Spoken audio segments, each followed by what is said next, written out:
nucleófilos que favorecen la SN1. Los débiles. Alcoholes ya. Díctenme un alcohol, el que quieran. Etílico, dice. Ok. Ese es el nucleófilo débil. No tiene como tal una carga formal, tiene una carga parcial. Entonces, parcial negativa en el oxígeno, positiva en el hidrógeno. Parcial negativa en el cloro, parcial positiva en el carbono. ¿Cómo asignamos cargas? ¿Por qué ahí? ¿Por qué no en otro lado? Porque son los iones, es en donde se separa la molécula. Es donde está el enlace más fácil de romper, ¿verdad? ¿Y cómo descubrimos ese enlace? Asignando cargas. Pero asignar cargas, pues ya me lo sé de memoria. Pero ¿y si no supiera? ¿Cómo lo descubro? ¿Cómo encuentro ese sitio de reacción?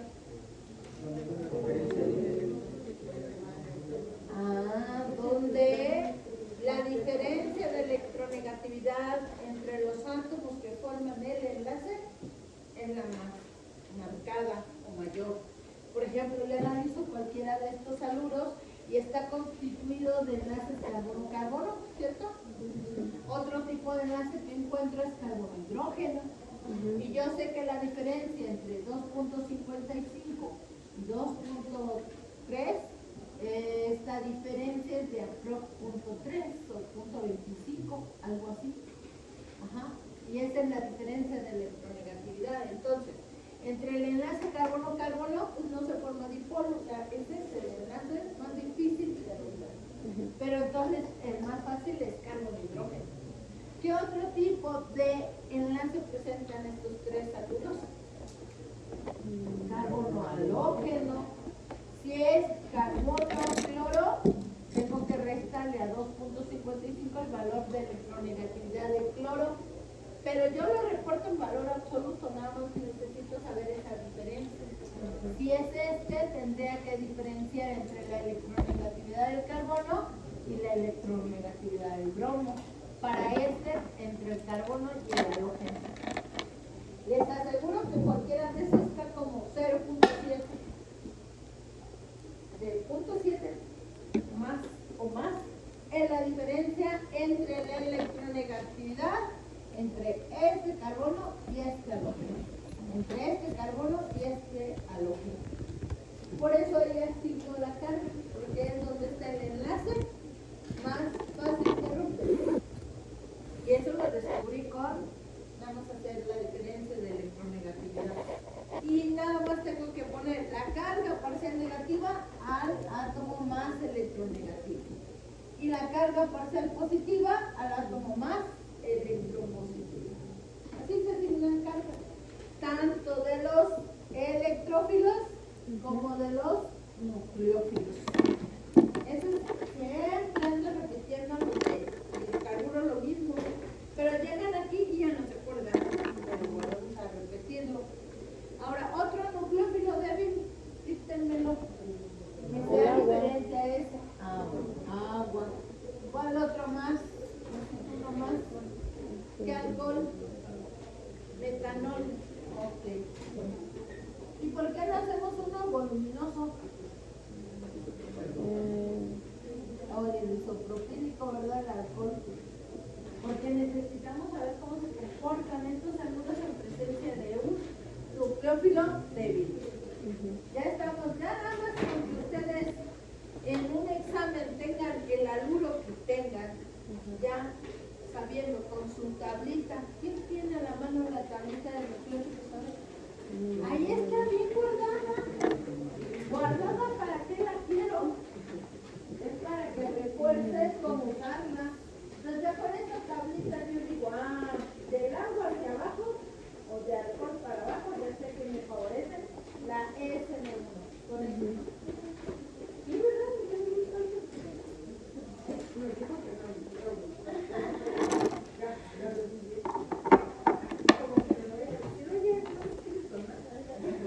Y la van a necesitamos luego para hacer esa. Y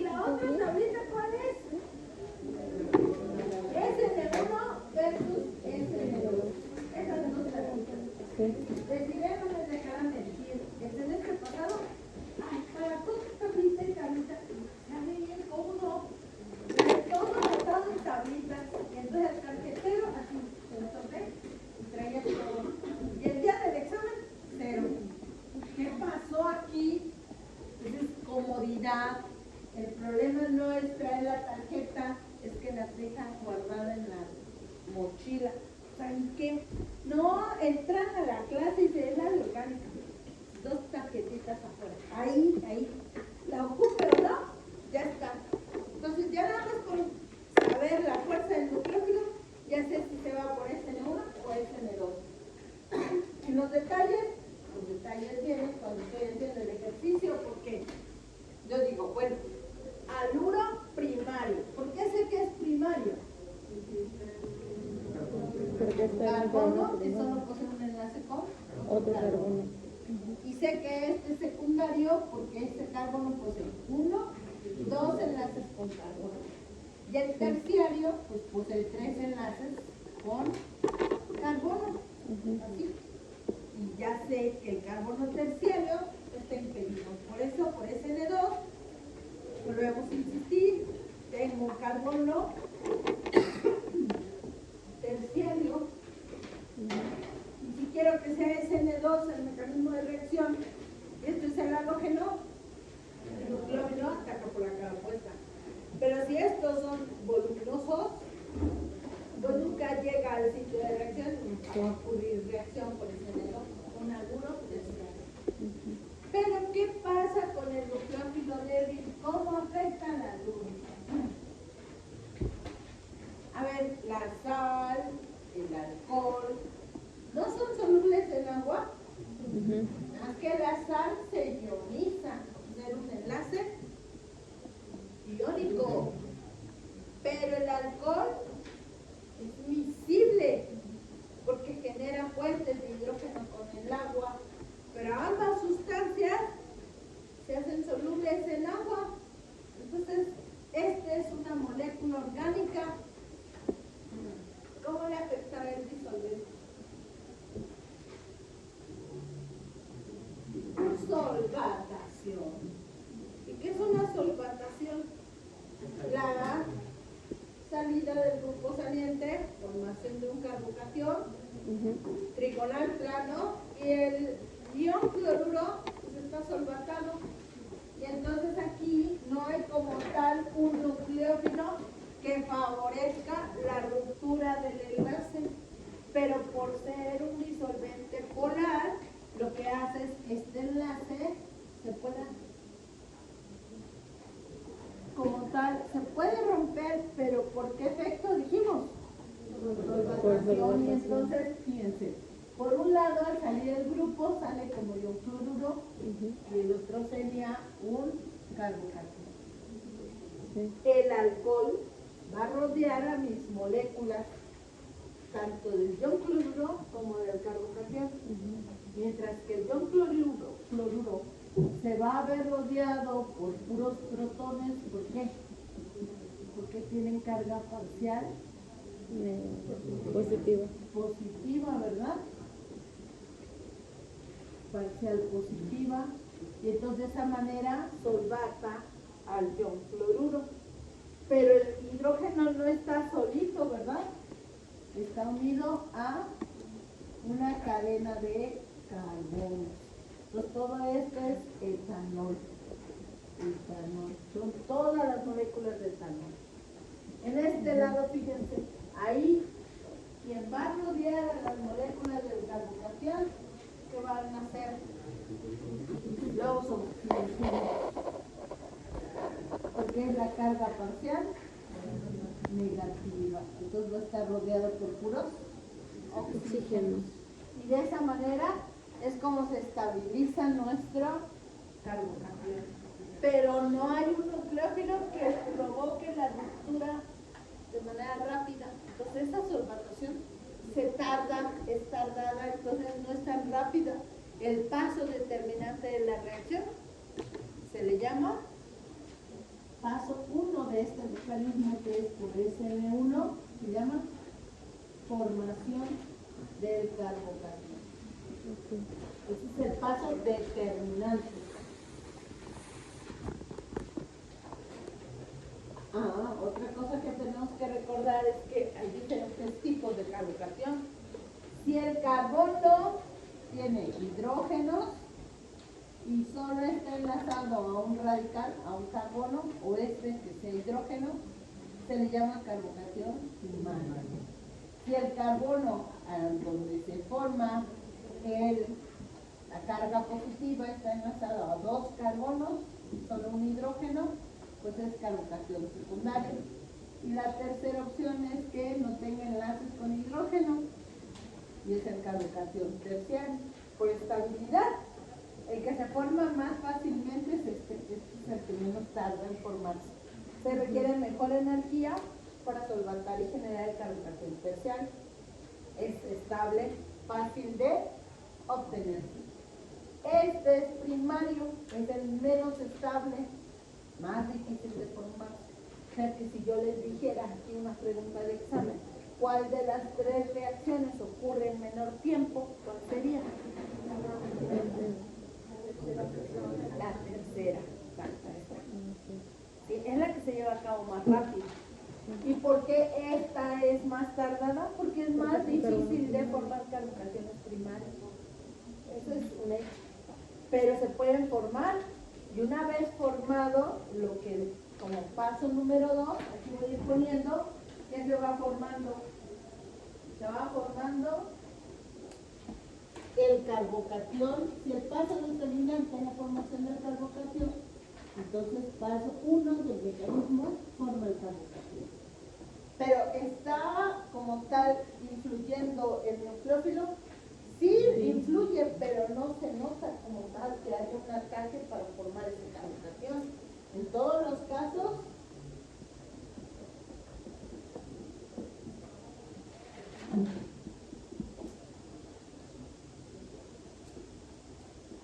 aquí están los iones, ¿sí? ¿Esto cómo se favorece? Con calor, con flujo, ¿sí? Entonces, siempre vas a buscar la temperatura de ebullición de ¿quién? Del haluro. O sea que si este haluro terciario tuviera una temperatura de ebullición de 70 grados, tu reacción para favorecer esta formación del carbocatión debe ser cuando alcanza la temperatura de ebullición. Si este ebulle a 20 grados, pues tienes que tenerle como mínimo esa temperatura de ebullición, pero por más tiempo. Mientras que en cuanto alcanza la temperatura de ebullición, se puede favorecer fácilmente la formación del carbocatión. Ahora, no es lo mismo tener carbocatión terciario, que es el más estable, al primario. Y entonces, cuando se forma un carbocatión primario que no es estable, ¿qué sigue? Paso 2, busca la estabilización. Entonces, formación del carbocatión, paso 2, estabilización del carbocatión. Y eso significa, en otras palabras, que necesito mover, cambiar de lugar. ¿Qué se cambia? Hidrógenos con todo y electrones, metilos con todo y electrones, o los electrones de un enlace. Eso es lo que yo puedo mover. Y a ese movimiento de cualquiera de estas tres opciones también se le conoce como transposición. Por eso en su tablita lean ahí y dice que cuando es un mecanismo SN1, lo más práctico o fácil de encontrar en las transposiciones. Mientras que en una SN2 no ocurren transposiciones.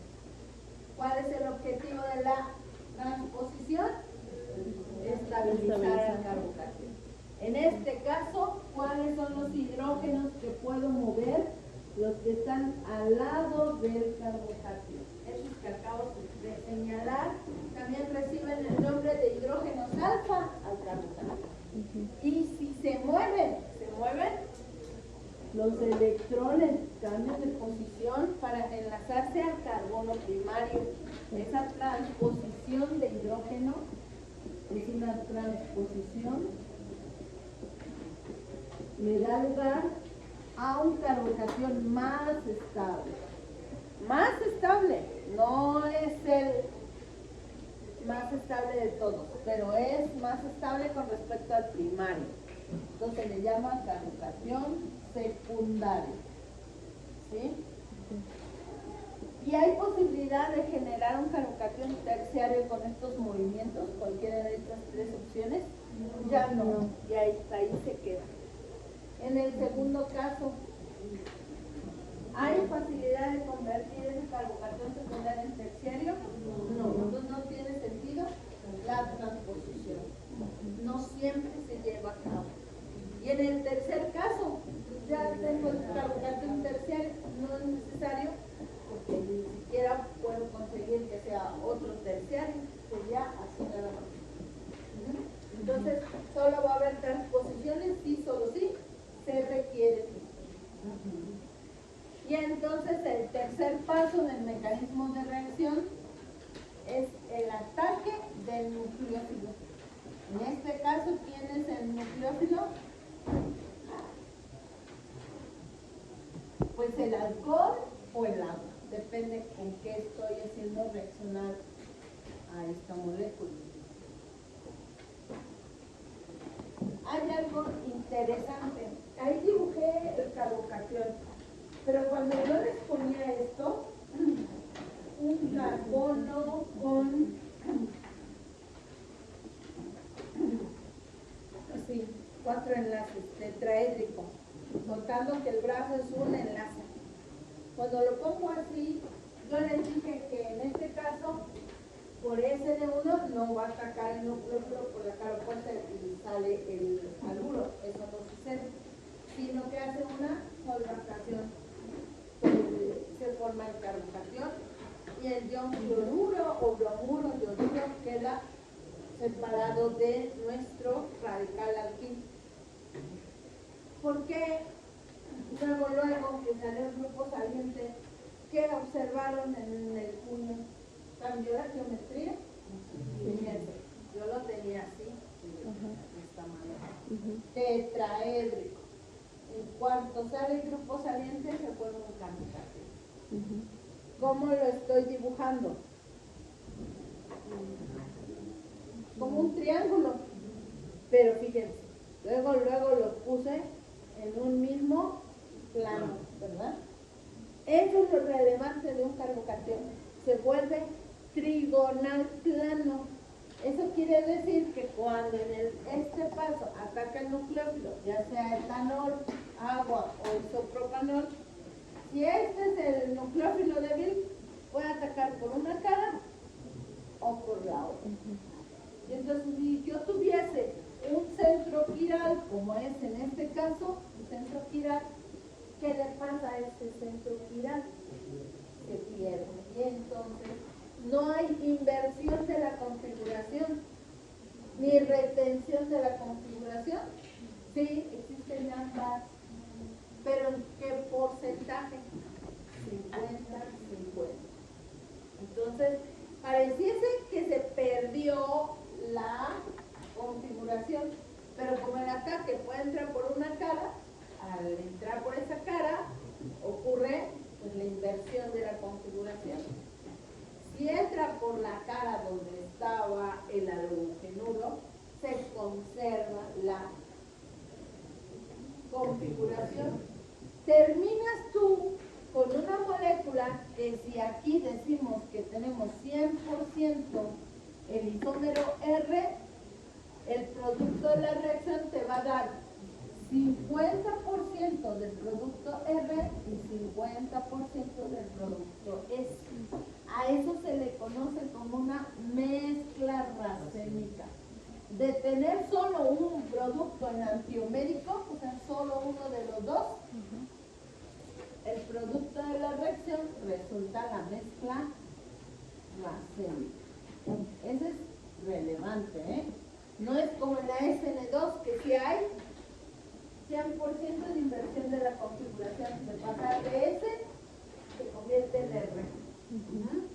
Ese es algo interesante. Nos vamos a poner el ataque del nucleófilo, que en este caso sería etanol.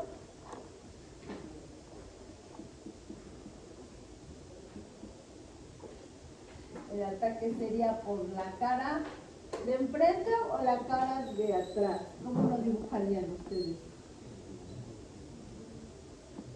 Esa es la mitad de la... ¿Sí? Así. hacia adelante y la mitad es 50 a 50. Entonces el producto que resulta, para indicar mezclas racémicas, chicos, aquí en orgánica es importante usar cuñas cuando es adecuado o no usarlos. Yo les decía a los jóvenes de hidrocarburos, les digo, vamos a dibujar una molécula quiral. Ya ponemos este ejemplo de 2, 4, 6 y con el metil. Dibuje los dos enantiómeros. Entonces el compañero dice, perfecto. Pues dice 1, 2, tercera prioridad, 1, 2, 3. Maestra, tiene configuración S porque los sustituyentes están en sentido contrario a las manecillas del reloj. Le digo, no puedes decir que es R o S. No se puede. Aún no. ¿Hasta cuándo? Hasta cuando ya defines quién está delante y quién está atrás. Entonces, así nada más por ese simple hecho, sí. Ya cuando lo dibujo así, estoy diciendo que tengo uno de los dos isómeros. Pero cuando no defino si no está atrás ni está adelante, para mí tener una línea, todas las estructuras con líneas, me está diciendo la mezcla racémica. Mientras que uso cuñas, entonces sí, ya sé que este compuesto es el S3 S-metil hexano. Hasta en ese momento, cuando ya defino quién está atrás, quién está adelante, en ese ya sé qué orientación tienen en el espacio los sustituyentes. Y diría, maestra, solo me falta el triangulito, pero es tan relevante sabernos comunicar. Entonces, que para ustedes, si a pesar de tener un centro quiral, yo lo dibujo con línea, sin definir si está al frente o atrás, lo van a tomar como una mezcla. Y cuando se forme el carbocatión, pues ya en el ataque del nucleófilo, pues ataca 50% por un sentido y 50% por el otro, sigue siendo mezcla, no pasa nada. Eso es lo que quiero que recuerden. Esos pequeños detalles a veces hacen que pues dicen, es que nada más me faltó el triangulito. Es un concepto y eso lo tienen que recordar.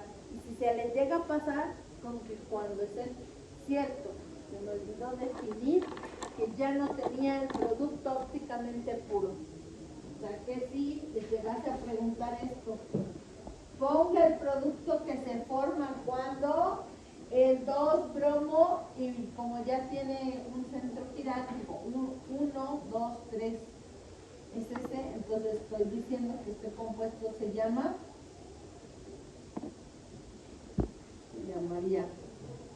2S bromo y es pentano.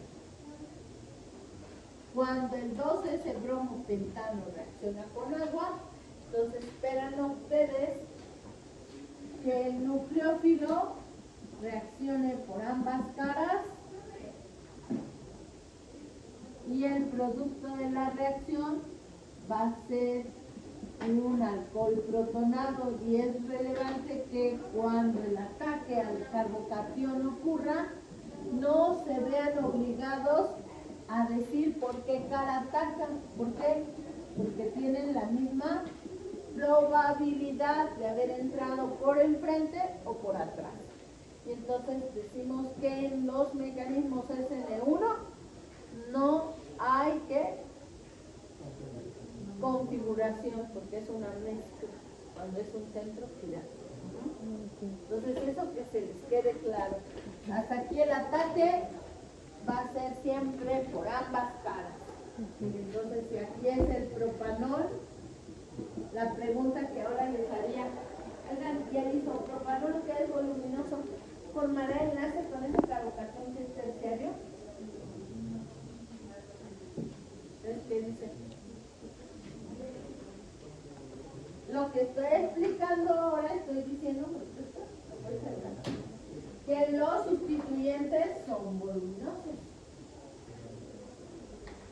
Pero no importa que sean voluminosos.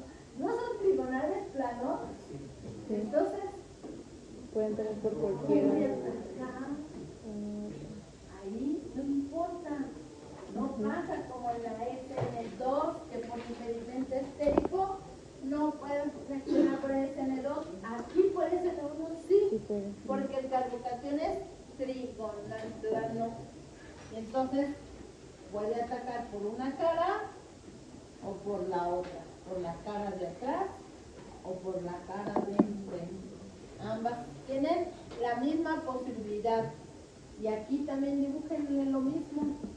La molécula de agua puede entrar por la cara de enfrente o por la cara de atrás. Eso es lo relevante en un mecanismo SN1, que el producto que tú vas a obtener no es ópticamente activo. Es una mezcla de ambos isómeros, ¿sí? Por eso aquí la cuña, aunque partas de cuña, se pierde esa cuña. Eso es lo relevante, ¿sí? Ya no se preocupan ustedes si quedó adelante o atrás, porque se pierde. ¿Sí? La geometría pasa de tetraédrica a trigonal plana. Ya todo es mezcla racémica. 50% el ataque por la cara superior, 50% el ataque por la cara inferior. Combinación, si fuese centro quiral en todos los casos, tengo 50 del R y 50 del S. Y está presente los iones, ¿verdad? Los halogenuros, el ion yoduro, el ion bromuro, el ion cloruro. Entonces, para nosotros es importante que no se les vaya a olvidar qué significa que sea una raya y no una cuña. ¿Preguntas hasta ahorita? No. Entonces, ya llevamos estos 3 pasos, ¿vieron? Aplica para cualquier tipo de alumno, lo que siempre deben de tener en cuenta. Paso número 1, asigno carga y es formación del carbocatión. Paso 2, si se puede, se estabiliza el carbocatión con transposiciones, movimientos de cualquiera, de hidrógeno, metil o electrones de enlace. También se le llama a esta reacción cuando se mueven los electrones del enlace, se llama expansión de anillos. Por ahí a lo mejor encuentran algún libro que les maneje expansión de anillos. Esa es la transposición de electrones del enlace. Esa es otra forma de conocerlos. Y en haluro terciarios, pues no se diga, ahí no presenta transposición, es lo que queremos siempre, procurar tener un carbocatión terciario por ser estable. Y este último paso es el ataque del nucleófilo. Ya una vez que se formó el nucleófilo, ya está hecha la reacción, solo falta que neutralizar cargas, que es el último paso.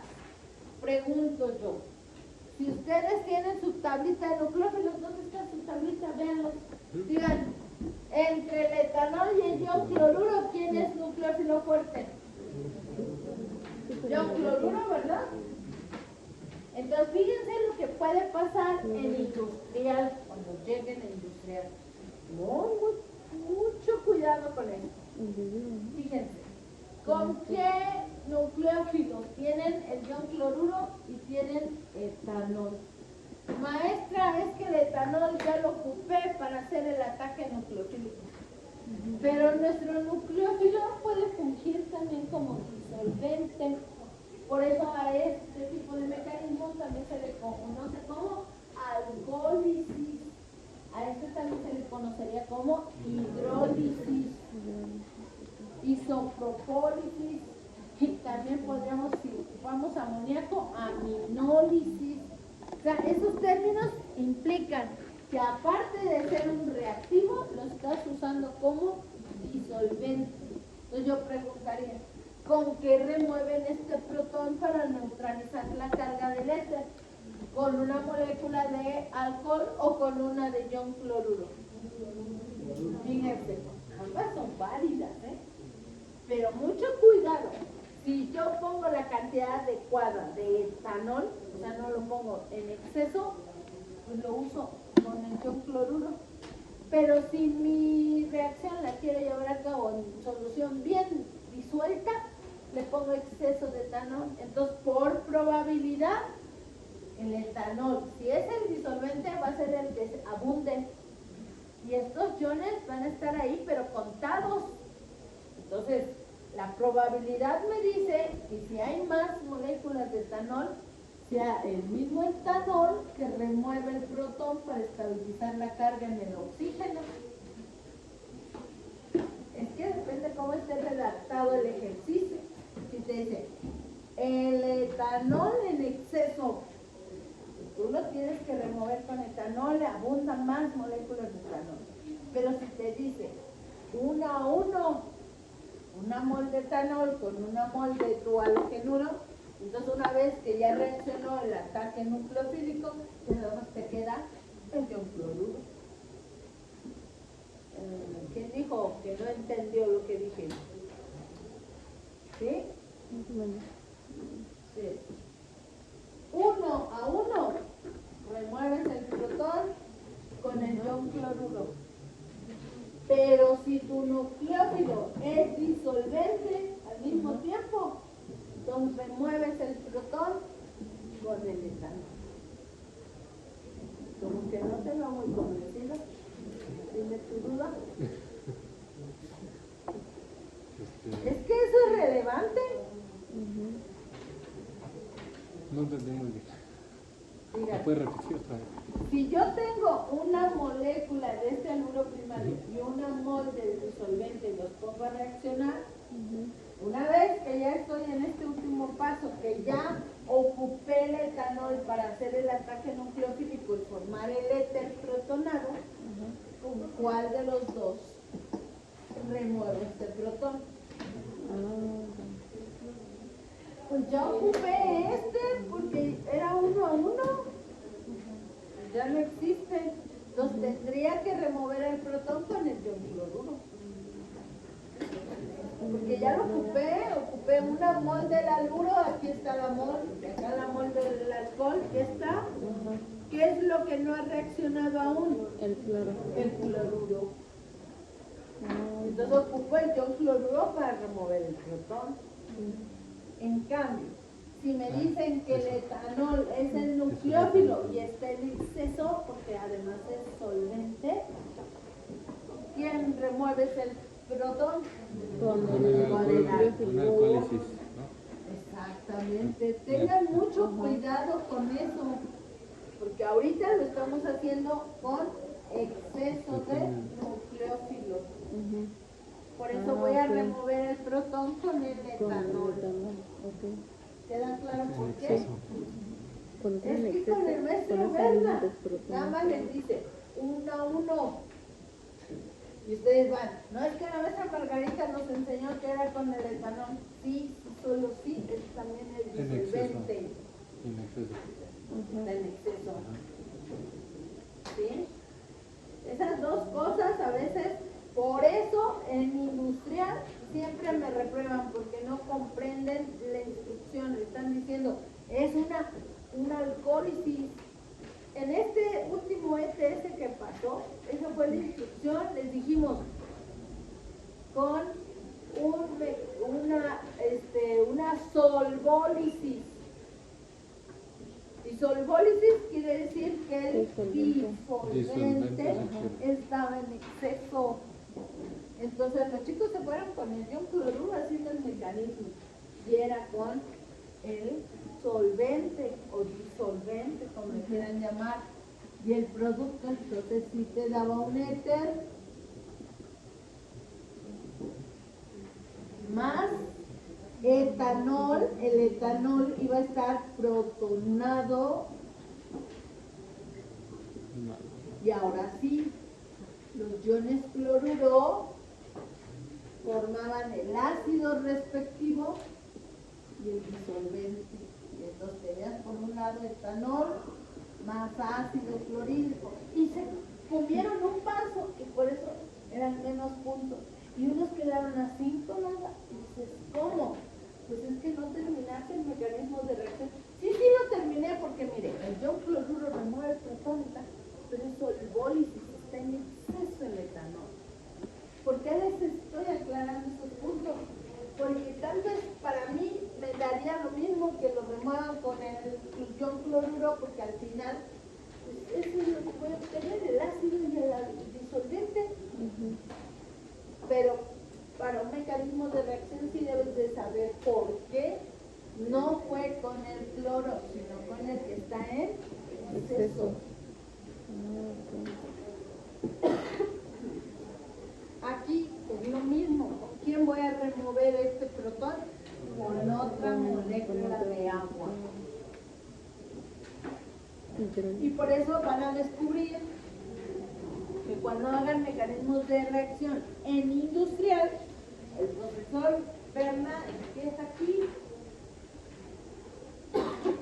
llena todo el pizarrón, luego todavía dice, me falta un poquito, nos ocupa una pared.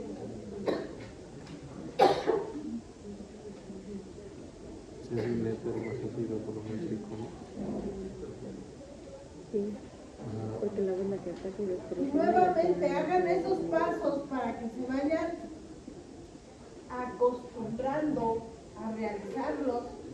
Por eso luego se les olvida hacerlos, porque se van con la cinta de que, bien necesario, mire, terminamos igual, pero cuando les califican un mecanismo, si se comen pasos, pues es que es menos puntaje que les dan. Y aquí es lo mismo, el isopropanol es el que me va a ayudar a remover el protón. Y ya una vez que tengo el alcohol protonado, es cuando puedo usar el ion, cual en este caso el yoduro, para generar el respectivo ácido, y esto me da como productos nuevamente el alcohol más el ácido correspondiente. Va cambiando dependiendo que quién sea el ion que estoy manejando en el haluro. Con agua formamos alcoholes, con alcoholes formamos éteres. Y no importó, ¿verdad?, si el alcohol es no voluminoso o si es voluminoso. La reacción es N1 con cero. ¿Sí? Hay algo que quiero aclarar. Y entonces, ¿cómo puedo favorecer las reacciones 2? Pero un calor vigoroso, extremo, porque todas las reacciones de solvólisis, como son estas, hay que calentar a la temperatura de ebullición ¿de quién? Del haluro. Y ahí ya favorezco la SN1. Pero si son temperaturas vigorosas de 200, 300 grados, acorto el tiempo de reacción, pero el producto mayoritario, eso lo vamos a aclarar aquí, si este es calor intenso, ¿qué se va a favorecer? La E1. Con calor, el producto mayoritario va a ser el producto de la E1. Y ese es otro rollo. ¿Sí? ¿Cuánto tiempo tengo para intentarlo hacer? 3 No minutos. se lo dejamos para no quedarme con la inspiración nada más. Quédense con esto. ¿Qué cosas son importantes? ¿Quién remueve este protón del producto ya formado? Puede ser uno o el otro, depende de la instrucción que nos den. 1 a 1 O en el exceso. exceso. Son Dos, muy- que no voy a obtener compuestos ópticamente activos. Voy a obtener lo máximo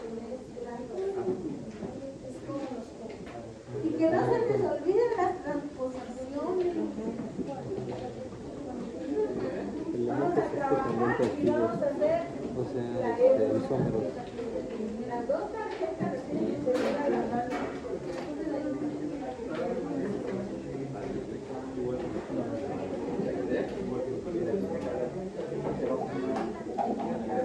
Esa sería una mezcla